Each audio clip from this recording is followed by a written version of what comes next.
say there on the cornerstone? Great Grandpa Sutton built this building. 1890.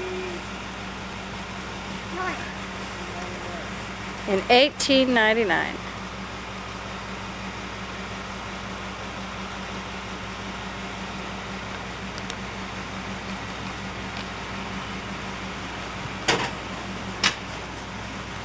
Okay, load up.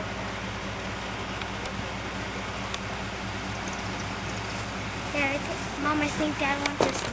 Oh, good. This is the building that Aunt Nell left to the city when she passed away. She owned this building. And they made it into the library. If anybody jumps up and waves, I'm going to have a problem. Yeah.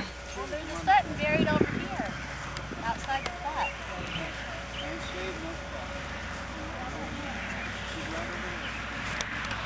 This man, they say, Is this who you were named after, Dad? was That's his dad? Why did I get the A word, alcoholic.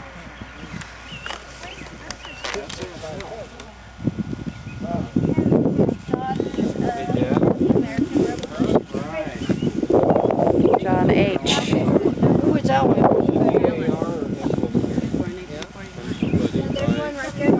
Dad, who's... Who was this one? Hubbard. Ellen Hubbard. Well, that was at Nell. Oh.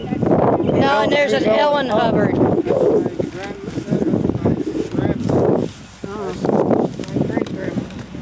Ellen Hubbard Okay, so Sutton. there's Grandpa Sutton right there. Yeah. That's my father. That's my father. That's Aunt's name.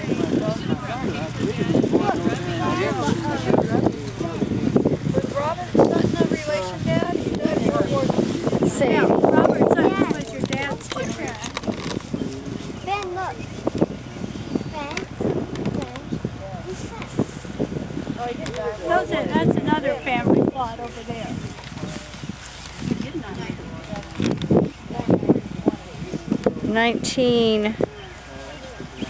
1932? 62. 1962. Yeah, okay. And this is her husband. 1890. The cornerstones of the... And this was her husband, That's her Sam Bob husband, Stockwell. Uncle Bob. Well, that was Uncle Bob, He died at 28 when he died. 56. In other And words, I did too. I could be a DA. and I can too. And all of you can. We all can, huh? Yeah. Well, he died, you see. He died long before. Could be daughter to your revolution or what? Because you're related. Stockwell. That was Aunt Sade's husband. Wife? Wife. I didn't know much about him. Sure you wouldn't. Because he was born Oh, yeah, that's 7 what I'm years saying. before. Everybody has. This says 1970. Wow, a lot of people are there. Bobby Craig. I went to school with him.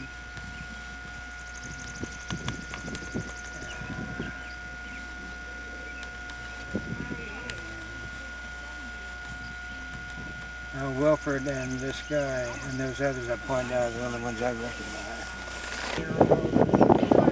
Herbert Burroughs Sutton, great grandmother. Mary A. Burroughs. Joseph H. Burroughs, an elder in the Baptist Church. Herbert Burroughs Sutton, great grandfather. Is that right? May 15th, 1940. April 1840. April 28th, 1918. Years old. Alva Louise was 15 years old. And then we have who? Mary Alice, Mary Alice. We need some dates there. Can you hold that? 1873 to April- 1879. 1878. Oh, 78 to 79. April 30th and March 7th. March 7th. Kenny's birthday. Wow. Probably were triplets. Daisy June. June 20th, 1873. March 7th, 1874. Rosa May. September 5th, 1864 to March 1st, 1865. These are all Burroughs. Burroughs family. Burroughs family.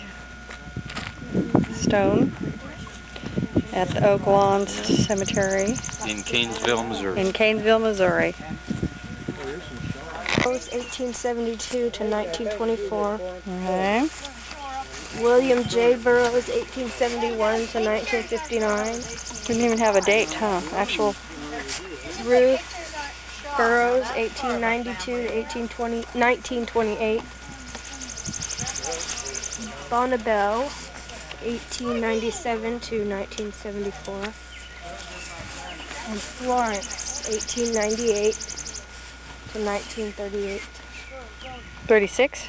36. That's kind of hard to say. Okay. George Shaw. That rings a bell. George Bernard Shaw. That's a W. No, not that person. Well, I've been a year old. Jenny Shaw. 1884 to 1886. Shaw, George W. and Ruth E. Jenny Shaw, 1864 to 1913. Ola A. Wilson. Oh, wrong. I don't know. Maybe she was related somehow. 1973 to Must be married. 1960. I think this was the Ollie booth that Stop had that. Sarah, this a general merchandise is store. Grandpa's grandparents. Uh-huh. You stop that. Grandparents of Herbert Burroughs Sutton. Shaw family was related to Herbert Burroughs Sutton, Joseph H. Shaw, Joseph H. Burroughs. His wife was Mary Shaw. Father's age. Between Well, he your died in father's age and 31. Bill's. Okay. And He was young. he was young. And he had about the first radio repair shop. And he at that one time had an automobile agency, had Buicks or something. Your grandmother's nephew? Yes. Is that what that is? Okay. And Olin Booth was his father. No, that's yeah, Herbert Rogers Booth, yeah. And this is the guy that had the merchandise store. And Eva Rogers, of course, was another daughter, his daughter. These people would have been. These look like Husband and wife. these look like husband and wife. Yes, Or they are husband and wife. And I guess Eva was his first his mother. Yeah, Yeah. I remember. There's Elmo Booth Hinkle. Here's the Dr. Nally you were talking about. Oh yeah. Herbert seems to have been a pretty common name back in there. I guess so. But that I'm Sutton, and these were unrelated. It was Roberts. Yeah, but I'm just saying my daughter's name Amanda. I didn't know that, but Company somewhere. F 97 Ohio Volunteer Infantry. Yeah, he was in Shiloh and some other fairly important Civil War battles. Would that been Grandpa Owen's father? And about the Owen, we know his, and they came from Ohio. And I've never been able to get beyond. I've never really been able to really get hooked up solid with Josiah to know where he came from to Ohio. I've heard it said that they came from Virginia to Ohio, but I have never made a solid connection. So if you're doing genealogy and you want to do a little loading, well, you can help in that regard. I'm from upstate New York. Came from upstate New York, and they are your great grandmother's Parents. parents. Yeah. Okay. Grandpa's great grandmother. Mary Shaw's Her grave is right over there. parents.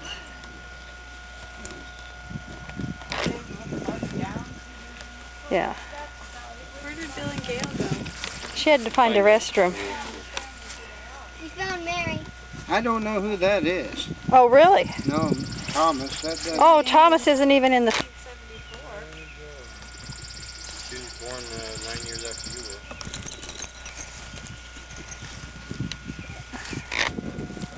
The old Burroughs house? Yeah. Oh, I see. And I lived in that house with my mother soon after my father died. You know, it was a big, pretty, and imposing house. I know if you walked in the front door, there was a sit down, about 2 steps down into my grandfather's study.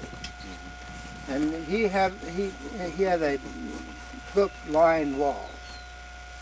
And at the time I'm speaking of, you could go up there and the books were all still there. He even had an old Oliver typewriter in there, and I remember he had an Indian tomahawk, you know, one of those that had been shaped and had a place for a binding in the middle and things like that. But it had been abandoned, the house? Yeah, there wasn't anybody living there, and you just sort of go in there and carry off anything, and we weren't the only ones doing it. Yes. Apparently the whole town was doing it. And Uncle Billy, I mean, his son had a house right down on the road, and it didn't seem to bother him. It didn't seem to bother my grandmother very much. It didn't seem to bother anybody. So you just walked in there and rummaged around. We'd bring out things like big curtain rods, you know, those big wooden things that we thought we were going to pole vault with, but dangerous to do that. And I remember going up the stairway. All the way up there were those pictures that I've seen in collections that are really quite valuable of these kids and the donkey and the carrot on the end of the stick, and you know, all kinds of things in there, and people just carrying them on. Well, how did this house get left in that state? Well, when my grandma Burroughs, well, before she died, she was pretty old, and you know, she was living around with her daughters and her son, and so she moved out of the house, and as of the time she moved out, nobody seemed to care much about the place. I see. Your grandfather was already gone, so. He was gone. Yeah.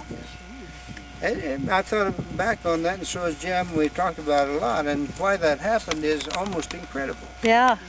Because they essentially just moved Grandma Burroughs out of a well-furnished and fairly outstanding home in this town, and didn't secure the house in any way. And the relatives didn't come and get the... Didn't seem to have much interest in it. Well, you know, some things, you know, Grandma Oden, who's laying over there, she had some furniture items, you know, that came out of there, walnut furniture and tables and things like that. But the books and the decorations, and nobody was interested. As everything else, I remember I was fascinated by the fact that when of course I was a baby, 2, 3 years old, and there was a pass-through from the kitchen into the dining room. And as a baby, that fascinated me to see food come through that wall.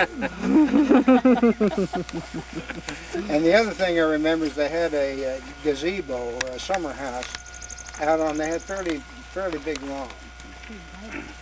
And my mother used to take me out there in the summer, you know, because it was cool out there, and we'd play in the grass out there. The other thing I remember is just off the kitchen, there was a carriage house or a garage that was detached. And in the middle of all that, there was a well or a cistern. And I was warned repeatedly, you know, about being careful, you know, and being jerked away from the edge of that show. So that memory I have from that place. And I don't remember too much about my grandmother, although she lived, you know, she lived after I was an adult, so I remember her as an old woman.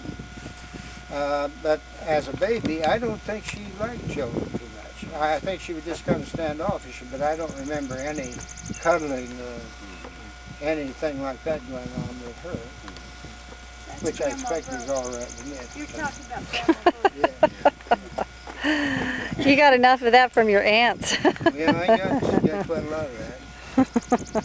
So I think we'll go back down Burroughs Avenue.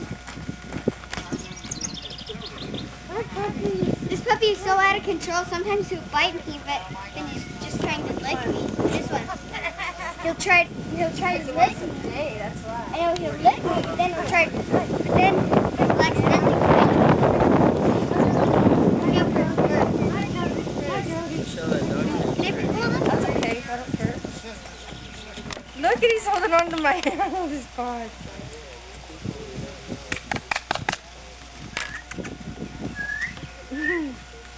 This is a cute doggy from Missouri.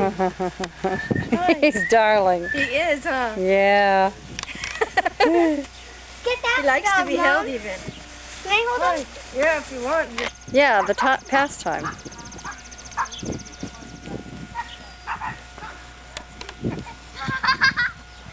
so little.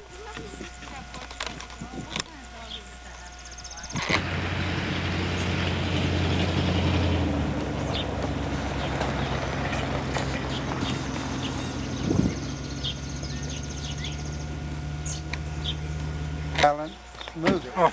It's all right. And it was about as big as the smallest of the U-Haul trailers. Huh. You know? And he would just hang out out there. Yeah, he had a bunk in there, and he had some books, and whenever life would be too much for him, How many Where he children go. did he have? he had 10. 10 children in the house, and he'd have to get out. People People knew when knew. Grandpa was in the pastime why he was not to be disturbed. And of course, it was forbidden ground, but of course that made it irresistible to guys like Jimmy. Yeah. So when he wouldn't be here, we'd go in and check out his books and whatnot, which included a green volume about that thick that I remember we thought was very salacious, although it wasn't. It had to do with the history of the Mormons. And it was really very unique, you know, because you could start right up there and go all the way down there. It was really great. What? Now you said you had telephones. Was there some electricity here? Or? Oh yeah, Uh-huh. there was electricity. Uh-huh. And there was telephone service. Of course, you rang the phone and an operator answered, and you tell her who you wanted. Her name was Baker, I remember very well. Indoor plumbing? No, there was an outhouse right back down there about where that white pickup truck is. And there was what we call the smokehouse, which was sort of attached. And, you know, it was sort of a place where you stored things. In emergency, you slept out there. And you can't imagine how many people at Christmas and the 4th of July, and special family events that would be inside that house. I can't imagine that. Do you have any recollection of tornadoes or anything like that? ever No. coming through here? Not here. The only one is when we lived on the farm on that road we came in. But I mean, I was probably pre-first grade, and we had a screen porch, and my mother was sitting out there one summer, and she was pitting cherries for a pie, and putting the pits in a flat pie tin. And I was sort of just running around like a kid that age would do. And all at once, those pits just came up, turned over and dumped. And at that point, my mother lifted her head up from what she was doing and said, "It's getting pretty dark out there. Maybe we better close the windows." And we went inside and upstairs. It was a two-story house. And when we got to the west windows and looked up, there was a tornado, which I judge, now was probably about a mile and a half off to the west. come on, And it was doing its thing, It didn't hit our house. It missed us by about a half a mile. And we afterwards drove over there in the Model T Ford and went down the swath it cut. We did considerable damage. But that's the only tornado. Nothing through here. I've seen water spouts flying, down to Mexico and whatnot, but that's the only ground tornado I ever saw. Out in that forest somewhere was where Grandpa Sutton was fed the woodpecker by Bill, Uncle Bill. And this was the prime sledding street during the snow, going all the way down. My father. He Your was father? working for my grandfather, who was the general contractor. This happened after he got back from World War I. So he probably got out of the service about 1918 or 1919. And he went to work for his dad, who was a general contractor. And was given that he was a foreman on building this school. And during the course of that, why he and my mother met, and fast romance ensued, and they were already married. And I went to, let's see, I would have gone to the 3rd grade and the 4th grade and part of the 5th grade here. And one of the interesting things about it is in the basement of that school there's a basketball court. Oh my And goodness. there was of course, a high school basketball team. There was hot basketball competition in these towns. Oh, really? And the ceiling of that basement was about 6 inches above the basket. There was just about enough room to get a ball, up above the basket and in. Wow. So those guys got to be experts, at the no arch shot. And so there was more layups. Was the basket 10 feet high? Yeah, they're standard size, but there just wasn't any of those outside shots. Built by Herbert And I know in the Sutton summer times the place would be locked up, and of course as a helper too. we wanted, like the worst thing in the world, to get in there and play basketball. And so we were always finagling and breaking and entering and doing anything we could do to get access to that basketball court, and we'll run out of there a whole lot. And in this schoolyard right over here is where I learned to play and became fairly expert at the game of sow belly change hole. Come on in! Teenagers, young men, all the way down to kids. And you'd be saying things like, shall we go fishing? It's too hot and the river's too low. Well, what are we going to do? Somebody'd say, let's go over to high school and play sow belly change hole. Oh yeah, there's a... And so a group and the numbers that could play was indeterminate. Because we'd come over here and we'd go around and cut ourselves sticks, like a hockey stick. Some people even had, sticks that they had cut that they just sort of carried with them in case there was going to be a game sometime. And you'd go right out there and you'd form a circle, so any number could play. And right in front of you, after you made the circle, you dig a hole, with your stick or your knife or some way. Hole about that big around and maybe that deep. And somebody would have found a small condensed milk can. And you'd smash Still with, empty. empty. And you'd kind of mash it up. It was better after it got mashed up some. And the game was there would be one more player than holes. And the extra guy would have to go inside that circle, which might be a circle if you had, 10 or 12 people playing. It might be 30 feet in diameter, maybe 50 feet. And he'd have to go in the middle of that thing with that can and try to work it into somebody's hole. And the rules of the game were such that if you kept your stick in your hole, you were immune. And of course there would be lots of maneuvering from your neighbors, to sort of get you with your stick out of your hole. There'd be minor tapping on the shins and things like that, because if that hole was unoccupied by a stick, the guy in the middle could try to get out. And if he got his can in that hole, then the guy that owned that hole became it. And he started in the middle and tried to work that can. How did he get the can into the hole, with another stick? With a stick. See, everybody's got a stick. And of course, as the guy works the can up and it looks like he's going to get it in your hole, you take your stick and you try to knock that can as far as possible down to the creek or wherever. So it's a hell of a playground game. Yeah, it's great. It is. It really is a lot of fun, and any age can play. Of course, if you're a little guy, it's not as much fun as, for the bigger guys. But I played it, for hours down there and never tired, and the guys 20 and 21 years old seem to be having a good time too. I've never even seen it written up. But I still think the only thing you need is a kind of a flat area of ground That you can dig up. and a pet milk can. What, Great game. what's a polecat?